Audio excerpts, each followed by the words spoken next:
اعوذ باللہ من الشیطان الرجیم بسم اللہ الرحمن الرحیم۔ ورچوئل ٹاک کے معزز سامعین، السلام علیکم ورحمۃ اللہ وبرکاتہ۔ امید ہے آپ سب خیریت سے ہوں گے۔ آج کی نشست میں مولانا رومی کی بہترین حکایات میں سے ایک نہایت ہی سبق آموزہ حکایت سماعت فرمائیں گے۔ عظیم فرما روا خلیفہ ہارون الرشید کا دل شدید رنج و الم کا کچھ اس طرح شکار ہوا کہ دن کا چین اور راتوں کی نیند اڑ گئی۔ بے سکونی اتنی بڑی کہ اپنے وزیر فضل بن ربیع کو بلا بھیجا اور اسے اپنے اتنے دنوں کی بے چینی کا حل تلاش کرنے کو کہا۔ کوئی روحانی عامل تلاش کرو کہ کسی طرح طبیعت کو قرار آئے۔ بے شمار عامل اور کئی عالم فاضل لوگوں سے رجوع کیا گیا۔ انہوں نے اپنے اپنے علم کے مطابق جان توڑ کوششیں کی، لیکن خلیفہ کی طبیعت کو چین نہ ملا، بلکہ بے چینی کم ہونے کے بجائے بڑھتی گئی۔ آخر وزیر با تدبیر نے گزارش کی کہ ذل الہی اب ایک ہی بزرگ ہستی رہ گئی ہے، میرے یقین ہے کہ وہی ہستی آپ کے غم کا مداوا ہوگا۔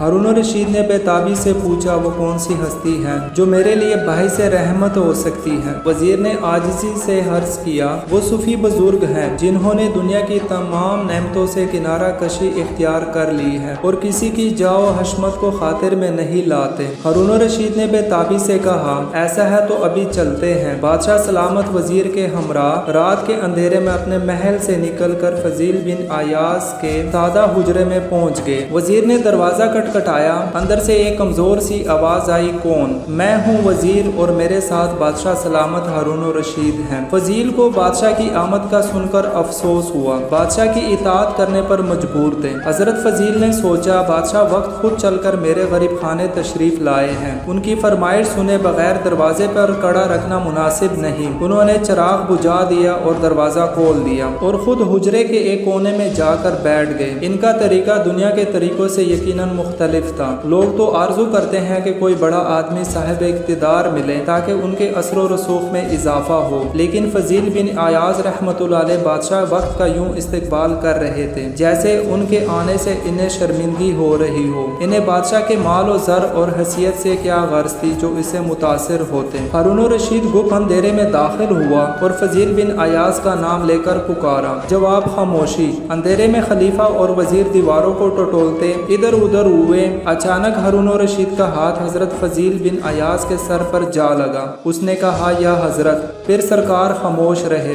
البتہ اتنا ہوا کہ فضیل بن عیاض نے اپنا ہاتھ خلیفہ کے ہاتھ میں دیا۔ ہارون الرشید مصافحہ کر کے بہت خوش ہوا اور اپنے بدن کے اندر ٹھنڈک محسوس کرنے لگا۔ فضیل بن عیاض بولے، فرمان رسول اللہ صلی اللہ علیہ وسلم ہیں، میری امت کے بدترین علماء وہ ہیں جو حکمرانوں کے دروازوں پر جاتے ہیں، اور بہترین حکمران وہ ہے جو علماء کے در دولت پر حاضری دیتے ہیں۔ ان کلمات نے ہارون الرشید کا دل اپنی مٹھی میں جکڑ لیا اور اسے جاؤ حشمت کے جہاں سے روحانی دنیا میں محو پرواز کر دیا۔ پھر فضیل بن عیاض بولے، ہارون الرشید تیرا ہاتھ کتنا نرم و نازک ہے، کاش یہ جہنم کی آگ سے بچ جائے۔ ان کلمات نے رہی صحیح کسر پوری کر دی۔ ہارون الرشید کی آنکھوں سے آنسو بے اختیار بہنے لگے۔ پھر حضرت فضیل بن عیاض کی آواز ابھری، ہارون الرشید اپنے پاؤں کو ڈگمگانے سے محفوظ رکھو، اللہ تعالیٰ تجھ پر رحم فرمائے گا۔ وقت آخر کوئی وزیر کوئی مشیر تیرا رہنما نہ ہوگا، فقط تیرے اعمال تیرے کام آئیں گے۔ ہارون الرشید پر رقت طاری ہو گئی۔ وزیر نے جب یہ حال دیکھا تو خوفزدہ ہو گیا اور کانپتے ہوئے بولا، سرکار نرمی فرمائے، ان کی حال پر ترس کھائیں، دیکھیں ان کی حالت کیا ہو رہی ہے۔ فضیل بن عیاض نے اب وزیر کی طرف رخ کیا اور بولے، تم اور تمہارے ساتھی دربار میں ایسے حالات بناتے ہو کہ یہ گناہ پر گناہ کرتا جائے۔ کبھی تم لوگوں نے اسے کسی غیر شرعی فعل سے ٹوکا ہے؟ تم ایسا کر بھی کیسے سکتے ہو؟ تمہیں تمہاری وزارت عزیز ہے۔ فضیل بن عیاض دوبارہ ہارون الرشید کی طرف متوجہ ہوئے، اے حسین چہرے والے، قیامت کے دن اللہ تعالیٰ تجھ سے اپنے مخلوق کے بارے میں باز پرس کرے گا۔ اگر تو اپنے چہرے کو آگ سے بچانا چاہتا ہے تو بچا لے، تو ہرگز دیر نہ کر۔ کل کس نے دیکھا ہے تیرے دل میں رعایا کہ کسی فرد کے لیے بھی بے انصافی، خدورت یا بغض ہے تو فوراً اپنی اصلاح کر لے۔